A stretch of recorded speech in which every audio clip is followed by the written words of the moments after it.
Bonjour à toutes et à tous et bienvenue sur votre chaîne d'information régionale. Nous sommes le jeudi 27 décembre. Voici sans plus attendre pour démarrer vos prévisions météo avec de nouveau un temps en clair, sec et dégagé, un temps lumineux aujourd'hui mais un temps en froid. De nouveau des gelées cette nuit et ce matin dans la région. Le thermomètre aura bien du mal à grimper de nouveau aujourd'hui. À Lille seulement 3 degrés pour les maximales cet après-midi, 4 degrés à Saint-Omer, 5 degrés tout de même à Dunkerque et à Calais. Les prévisions météo complètes comme toujours après ce journal. Pour démarrer d'abord cette édition, après ce chiffre effrayant publié mi-décembre, la métropole lilloise a donc connu plus de 60 jours de pollution en 2018, alors que l'Organisation mondiale de la santé recommande de ne pas en subir plus de 3. La situation semble empirer d'année en année sans que les pouvoirs publics ne trouvent la solution. En une semaine, pourtant, une pétition en ligne baptisée Pollution pour que la mairie de Lille agisse a réuni plus de 5000 signatures, dont celle de Martine Aubry. La maire de Lille a tenu d'ailleurs à réagir en annonçant directement plusieurs mesures d'urgence pour tenter d'enrayer ce phénomène. Au premier rang des accusés, le périphérique, clairement identifié en rouge sur les cartes de pollution. Ainsi, dès février, les parties sud et est du périph' seront limitées à 70 km par heure. Autre problème, les camions notamment étrangers en transit par Lille. Martine Aubry souhaite interdire leur circulation aux heures de pointe. La maire de Lille a d'ailleurs déjà rencontré ses homologues belges à ce propos et assure qu'ils sont favorables à cette idée. Reste la mise en œuvre dans les prochains mois. On écoute Martine Aubry à propos donc de ces camions dans la métropole lilloise au micro de Xavier Silly.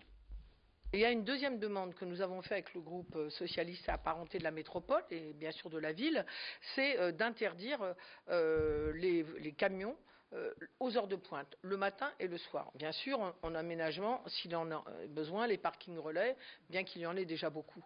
On sait bien que la présence des camions, non seulement encombre et crée de la pollution, mais que leur façon de rouler entraîne des accidents, mais aussi le fait de freiner, de réaccélérer, et sont pour beaucoup dans la pollution de l'air et aussi pour beaucoup dans la mauvaise qualité de vie des habitants. Il y a les accidents, il y a le retard, il y a le temps mis pour venir travailler.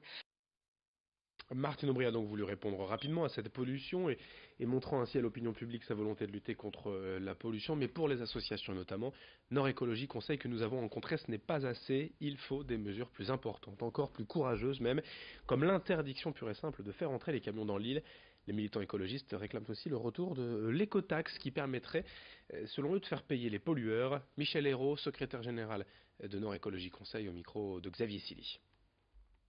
Je réclame des mesures fortes, une parole forte, des mesures qui ont en même temps un fort caractère symbolique, mais qui doivent frapper les esprits parce qu'on ne peut pas continuer à cette catastrophe sanitaire. Si vous voulez, 48 000 morts par an, c'est beaucoup plus que la mortalité routière maintenant. Vous vous rendez compte? Par les accidents de la route, c'est beaucoup plus. Et en fait, comme ça se passe dans le silence des hôpitaux, tous ces morts prématurés, on ne voit rien, on ne dit rien, c'est pas spectaculaire, et on ne fait pas évidemment des photos des gens comme on peut faire des photos d'accidents de la route, quoi.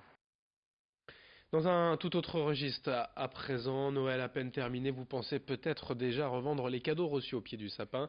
Chaque année, le nombre d'annonces augmente sur Internet. Aussitôt Noël passé, dès le 25 décembre à midi, 115 000 nouvelles annonces avaient déjà été postées sur eBay France, un chiffre en hausse de 15% selon les responsables du site.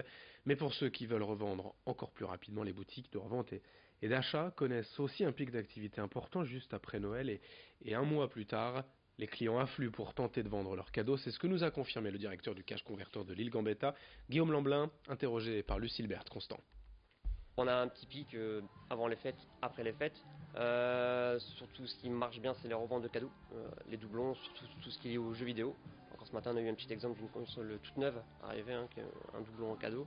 Après tout ce qui est lié vraiment au multimédia, tablette, téléphone portable. Avec la braderie de Lille, c'est la deuxième plus grosse période de l'année pour nous. On a beaucoup de produits qui nous sont proposés après les périodes de fêtes. Et revendre un petit peu tout, vraiment je vous dis des cadeaux en double. Vraiment tout ce qui est lié aux consoles de jeu, c'est ce qui marche le plus chez nous. La téléphonie, vraiment le multimédia en général. Tablette, ordinateur, c'est ce qui fonctionne le mieux. Aussi des petits cadeaux et des petites bricoles que des personnes ont eu. Ça peut être un DVD, un livre qu'une personne a déjà eu ou a déjà lu et revendre chez nous.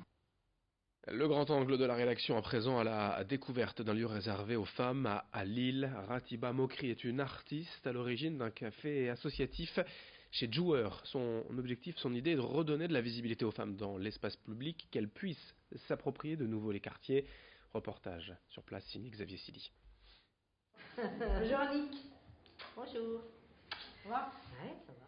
À Fives, le café associatif chez Jouer a ouvert en septembre.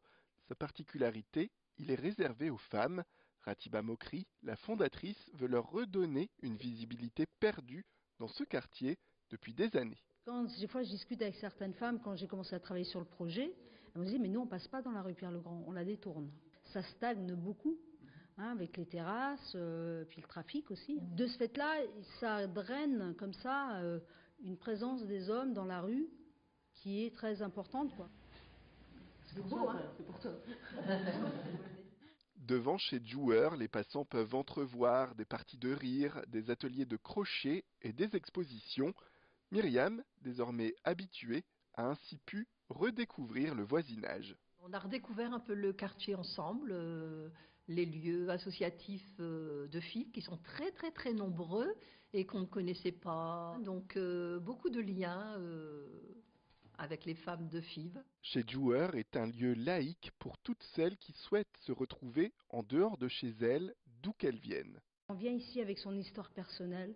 Des fois on en parle, des fois on n'en parle pas, des fois on vient oublier ici, des fois on vient partager. Les femmes, elles viennent chercher leur part de rêve pour en donner à soi d'abord, parce que c'est important de soi, et en donner aux autres.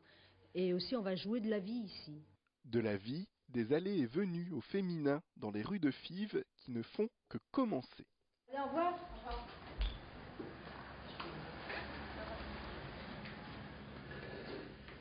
On termine ce journal en images pour évoquer le lancement d'un tout nouveau magazine sur la côte d'Opale. C'est l'agence de développement économique du Montreuil Opale Eco qui est à l'origine de ce nouveau titre orienté bien-être. Elle édite déjà d'ailleurs un magazine touristique sur le territoire à près de 10 000 exemplaires, fruit de la fusion de plusieurs organismes de tourisme de la côte et de l'arrière-pays. Ces 2 dernières années, Opale Eco a intégré depuis sa création les 39 personnes auparavant salariées par les offices de tourisme et publie donc cette nouveauté, ce magazine orienté bien-être, des images signées Morgane Relan avec un montage de Louis Caillé.